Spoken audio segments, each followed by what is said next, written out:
Assalamualaikum Pak. Waalaikumsalam warahmatullahi wabarakatuh. Perkenalkan, nama saya Muhammad Rijal. Saya dari mahasiswa Universitas Borneo Tarakan, Fakultas Pertanian jurusan Agroteknologi. Mohon maaf mengganggu waktunya Pak sebentar. Sudah berapa lama Bapak bekerja sebagai petani? Saya jadi petani itu dek sekitar 7 tahun. Oh, lumayan lama ya Pak. Ya, Jadi kalau boleh tahu, tanaman yang Bapak tanam sekarang itu jenis tanaman apa Pak? Oh, kalau sekarang yang saya tanam itu tanaman kacang hijau dek. Jadi selama Bapak menanam kacang hijau, apa-apa aja kendala yang Bapak alami saat ini? Oh, jadi yang saya alami saat ini tuh banyaknya hama yang menyerang tanaman di perkebunan saya. Seperti contoh hamanya itu ada hama semut, hama trip, hama ada belalang. Jadi selama Bapak menanam tanaman kacang hijau, jenis pengendalian apa saja yang sudah Bapak lakukan? Jadi yang saya lakukan selama ini hanya menggunakan pengendalian pestisida saja.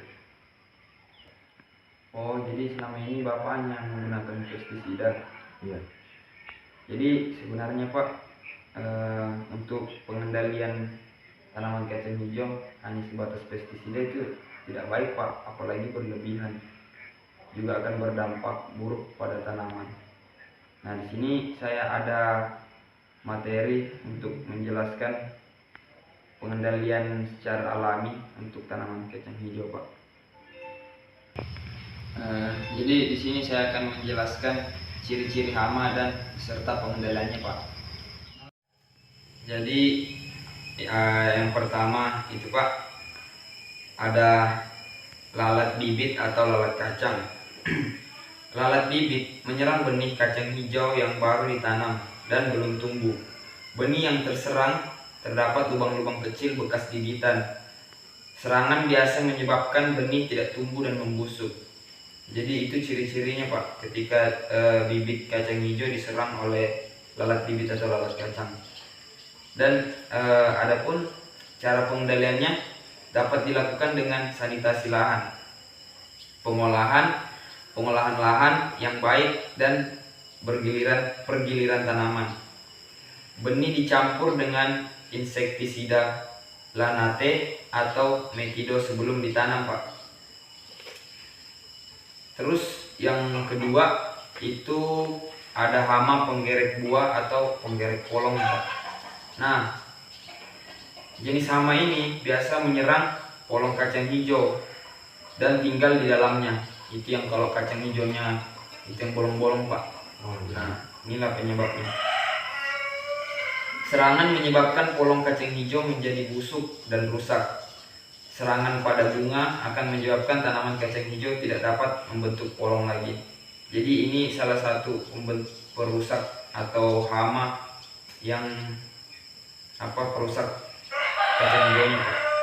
Dan cara pengendaliannya dapat dilakukan dengan rotasi tanaman, sanitasi dan penyemprotan menggunakan insektisida regen, Metindo, Larvin, Urgacron atau Prepaton dengan interval 3 hari sekali. Gunakan dosis sesuai rekomendasi yang tertera pada kemasan insektisida tersebut. Jadi ini harus dicampur sesuai dengan dosis yang ada di bungkusan itu ya Pak. Terus selanjutnya itu biasa ada kutu kebul. Serangan kutu kebul menyebabkan pertumbuhan tanaman kacang hijau terhambat dan kerdil. Kutu kebul bergerombol di bawah daun kacang hijau dan menyebabkan daun mengkerut dan menguning. Ini biasa penyebab tanaman kacang hijau Bapak itu yang tidak bisa tumbuh subur Pak. Dia hanya kecil, tidak bisa tumbuh sampai dia itu hanya kecil, akan mati. Jadi kayak gitu. Adapun cara pengendaliannya dapat dilakukan dengan sanitasi yang baik, rotasi tanaman dan penyemprotan insektisida berbahan aktif abamectin. Beberapa jenis insektisida dengan bahan aktif bahan mektin antara lain Demolis, Bamex, Numectin, Promectin atau Agrimex. Jadi selanjutnya itu ulat buah atau ulat polong. Ulat polong memiliki tipe serangan yang mirip dengan penggerek polong, yaitu tinggal di dalam polong kacang hijau dan memakannya sehingga menyebabkan polong kacang hijau berlubang dan rusak.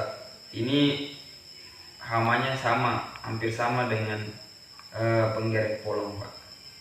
Adapun pengendaliannya biasa dilakukan dengan penanaman serempak, sanitasi, rotasi tanaman, dan penggunaan insektisida. Penyemprotan bisa dilakukan dengan menggunakan insektisida regen, metindo, larvin, kurkron atau prevaton dengan interval 3 hari sekali. Gunakan dosis rekomendasi yang tertera pada kemasan insektisida tersebut. Selanjutnya itu ada ulat jengkal.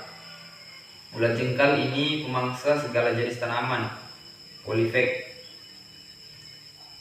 Larva ulat jengkal menyerang seluruh bagian tanaman, terutama daun muda. Serangan mengakibatkan daun-daun yang rusak, berlubang, tidak beraturan. Tanaman kacang hijau yang terserang akan terhambat pertumbuhannya dan kerdil. Jadi ini ulat jengkal ini yang paling resek lah Pak bahasa ini, karena dia menyerang di daun. Seperti yang kita ketahui, daun itu bagian daripada pertumbuhan tanaman yang melakukan fotosintesis. Jadi begitu Pak. Untuk pengendalian ulat jengkal itu dapat dilakukan dengan sanitasi yang baik dan penyemprotan insektisida regen, matador, decis, metindo, larvin, furkakron atau prevaton dengan interval 3 hari sekali. Gunakan dosis sesuai rekomendasi yang tertera pada kemasan insektisida tersebut. Mungkin itu Pak jenis-jenis hama pengganggu tanaman kacang hijau. Mungkin ada yang Bapak ingin tanyakan? Oh, mungkin sudah cukup ya, karena banyak pemahaman yang saya dapat dari adik sendiri. Oh, terima kasih Pak kalau begitu. Jadi terima kasih untuk waktu yang telah Bapak berikan kepada saya.